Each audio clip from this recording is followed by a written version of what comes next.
Welcome to Electromagnetic online tutorial. Now before us is this physics question in circular motion, and it reads that a stone of mass 500 grams tied to a rope 50 centimeters long is whirled at an angular velocity of 12.0 radii per second.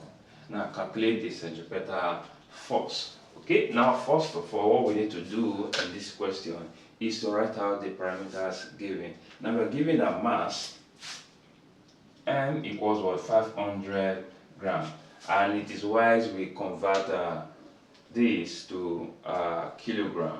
Okay, and that's because we have to find the centripetal force, and the unit of centripetal force is in unit that houses what, kilogram and meter per second square. Okay, so converting this to kilogram, we just need to divide by 1000, and by dividing by 1000 we have 0.5 kilogram. Okay, now we have the length of the rope, which happens to be the radius. Okay, so here we have that r then equals 50 centimeter, and converting 50 centimeter to meter, all we want to do is to divide by 100, and when we do that we have 0.5 meter. Okay, yes, 1 2 graph. All right, so and we have the angular velocity, which is denoted by omega. So here you have 12.0 radii per second. Okay, and we have to find the force F. Okay, so all we need to do now is to recall the formula, okay, that relates force, the angular velocity, the radius, and the mass. Okay, and that should be F equals mass omega squared then r.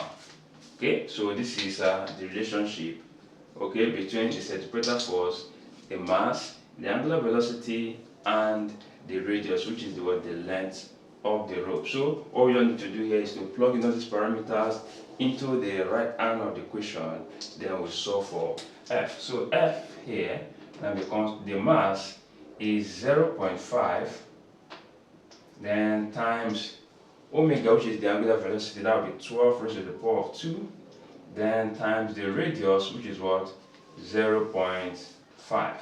okay, so this becomes, this is 1 over 2, changing the decimal to fraction, then times 144, that is 12 raised to the power of 2, then times 1 over 2. Okay, now 2 here, 1, 2 here should give us what, 72. 2 here, 1, 2 here is 36. So F here equals what, 36 Newton. Alright, this is the solution to the question, and if you love what I've just done, please don't fail to like and share these tutorial to other learners, and don't fail to subscribe to my channel. Thank you and remain blessed. Bye bye.